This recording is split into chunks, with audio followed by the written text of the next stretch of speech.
Assalamualaikum warahmatullahi wabarakatuh. Waalaikumsalam warahmatullahi wabarakatuh. Marhaban ya Ramadan untuk kita semua. Jumpa lagi di podcast kuliner Ramadan Fakultas Ekonomi dan Bisnis Islam tahun 2023.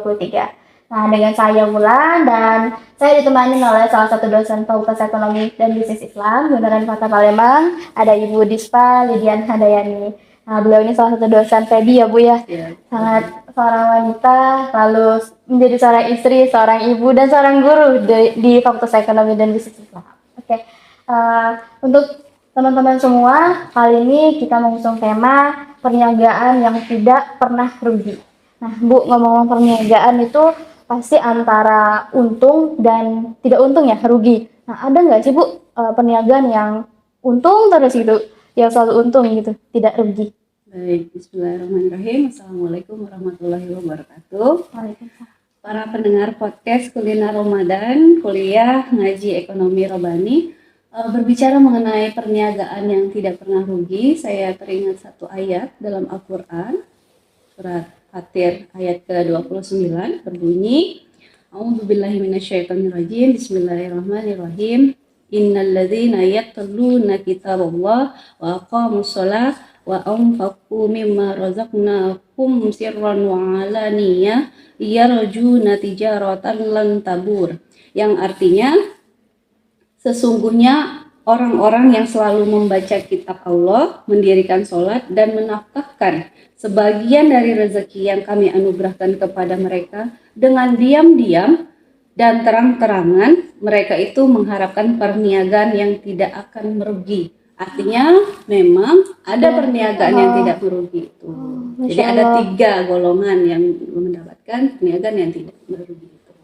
Oke, ada 3 golongan Bu. Iya, betul sekali.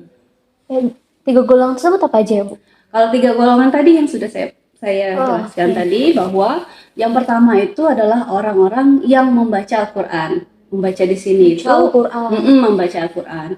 Membaca Al-Quran itu kita bisa bagi menjadi 3 lagi, yaitu misalnya ada yang membaca saja atau qiraah. Membaca itu artinya, oh saya ada target nih, misalnya untuk 1 bulan saya khatamnya berapa, apa sekali, apa 2 kali, atau setahun sekali, atau 2 kali, dan seterusnya. Artinya hanya membaca lafalnya saja. Kemudian ada lagi yang tilawah. Kalau tilawah itu yang dia membaca dan juga memahami artinya. Jadi misalnya Wulan baca Quran, ada dibuka juga terjemahnya dan seterusnya. Dan yang ketiga itu adalah hafal. Nah, kalau hafal itu kita pernah dengar riwayat Imam Syafi'i ya.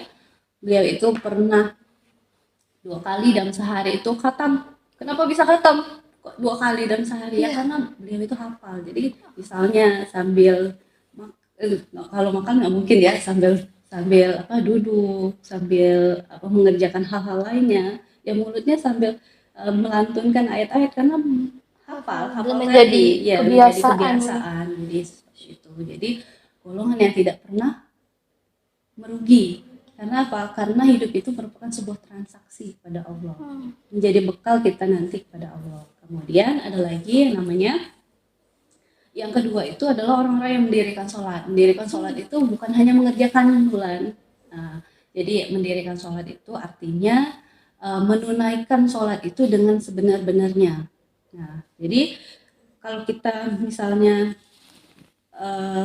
baca dalam sejarah itu bahwa Isra Mi'raj ya, di mana Rasulullah langsung mendapatkan wahyu bahwa sholat itu kan awalnya 50 rakaat ya. Iya. 50 rakaat. Kemudian Nabi turun lagi ketemu dengan Nabi Musa. Kata Nabi Musa, enggak akan sanggup umatmu kalau 50 kali dalam sehari. Nah, kemudian balik lagi minta keringanan 25, enggak akan sanggup, balik lagi, akhirnya sampai sekarang ada 5 kali dalam sehari. Nah, sholat ini sebagai kewajiban itu juga memiliki rukhsah atau keringanan. Misalnya kalau misalnya kita dalam perjalanan itu boleh dijamak ya, boleh. Kemudian juga kalau misalnya kayak ibu punya anak kecil mau sholat rewel, boleh digendong. Kemudian kalau misalnya kita lagi sakit, nggak bisa sholat berdiri, bisa duduk, nggak bisa duduk, bisa berbaring, ataupun apa namanya, bisa dengan isyarat dan seterusnya. Nah, jadi sholat itu merupakan sebuah transaksi kita yang bisa kita apa namanya, perniagakan kepada Allah, karena yang kita harapkan kepada Allah itu berniaganya itu apa? Berniaga untuk mendapatkan pahala sebanyak mungkin. Nah, seperti itu. Dan yang terakhir adalah orang-orang yang senantiasa berinfak hartanya, baik itu secara sembunyi dan terang-terangan. Nah, jadi infak itu kan ada dua, infak wajib, infak sunnah. Kalau yang wajib itu zakat, kemudian sunnah itu bisa sedekah, pemberian dan seterusnya. Nah, contohnya gimana? Kalau misalnya yang terang-terangan, misalnya kita mengunjungi teman kita, memberikan kado, ada tulisan namanya dari si anu si anu si anu, atau kalau misalnya ada yang menikah dari sini dari bla bla bla bla. Artinya apa? Memang hal itu kita lakukan agar tahu orang lain, agar memperpanjang silaturahmi, karena orang yang kita mau beri itu tahu bahwa itu adalah pilihan kita. Nah, ataupun secara sembunyi-sembunyi. Kenapa sembunyi-sembunyi? Karena biasanya itu agar apa namanya, kita tuh memberinya itu secara ikhlas. Jadi memang tidak jadi masalah mau sembunyi-sembunyi ataupun apa namanya, maupun terang-terangan. Nah, seperti itu ya. Itu Bu ya. Tadi sempat ada kata-kata sholat itu transaksi kita kepada Allah gitu. Jadi sholat itu jangan di kayak beban gitu. Jadi jadikan suatu kebutuhan kita gitu ya. Oke, itu PR untuk kita semua. Nah, tadi itu kan ada Bu ya, ternyata ada perniagaan yang menguntungkan selalu. Dan di situ tadi ada membaca Al-Quran, tilawah gitu kan ya. Untuk Wulan ya sebagai mahasiswa gitu, dan teman-teman sekalian juga yang nonton, kami sebagai mahasiswa khususnya Fakultas Ekonomi Bisnis Islam itu kira-kira gimana ya? Ada tips nggak sih kami sebagai mahasiswa itu bisa menerapkan konsep ayat yang disampaikan Ibu tadi? Oke. Ayat ini berbunyi bahwa perniagaan yang tidak pernah rugi. Iya. Padahal kan kalau kita lihat di lapangan, kalau orang jualan, kan kalau perniagaan itu sama kayak bisnis. Iya. Bisnis itu transaksi, jual beli. Misalnya kita jualan pempek itu bisa untung bisa rugi. Nah, seperti itu. Nah, konsep ekonominya apa sih kalau berniaga atau berbisnis itu? Yang jelas kita tuh pengennya apa, modalnya kecil, kemudian untungnya banyak. Gimana caranya untungnya banyak, menguntungkan lah gitu, itu intinya ya. Tenaganya kecil ya, pokoknya tidak terlalu effort lah untuk melakukannya. Nah, jadi karena sudah dikategorikan beberapa hal yang bisa menjadi perniagaan yang tidak pernah rugi tadi, misalnya membaca Quran, ya kita luangkanlah waktu. Kalaupun tidak bisa sejuz dalam sehari, ya minimal 1 lembar sehari. Karena rugi kalau misalnya kita tidak apa melaksanakannya. Paling tidak kalau misalnya apa namanya pulang dari kuliah udah capek, misalnya bisa ngaji ketika maghrib dan seterusnya. Atau sekarang ada Odoj ya, one day one juice. Ya, itu sering dipakai. Ya, anak-anak mahasiswa dan seterusnya itu kan bisa kan ikut dalam grup-grup itu, sehingga terkontrol tuh kajian-kajiannya. Kemudian juga tadi sholat ya, sholat itu karena banyak rukshohnya itu, jadi nggak mungkin lah kita untuk meninggalkan sholat itu ya. Banyak keringanan juga, dan kalau bisa itu kita melaksanakan yang sunnah juga, tidak hanya yang wajib. Nah, seperti itu.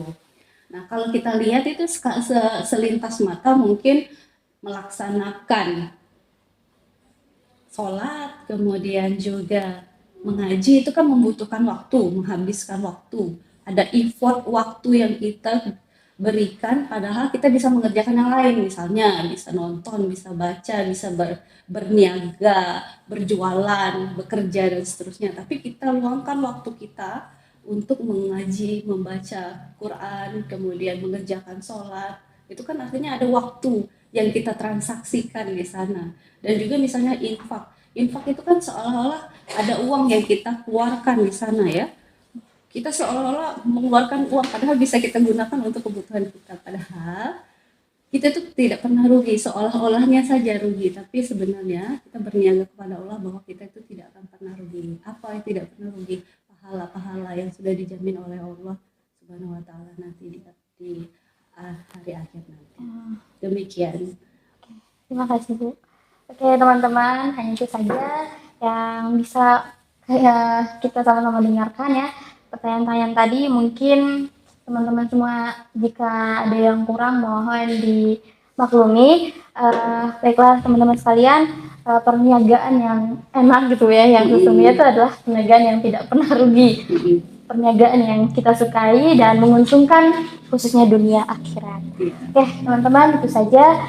Jangan lupa untuk kalau mau berniaga tidak mau rugi, jangan lupa untuk membaca Al-Quran, tilawah, terus infak dan mendirikan sholat. Saya Wulan, dan terima kasih Bu atas waktunya dan ilmunya.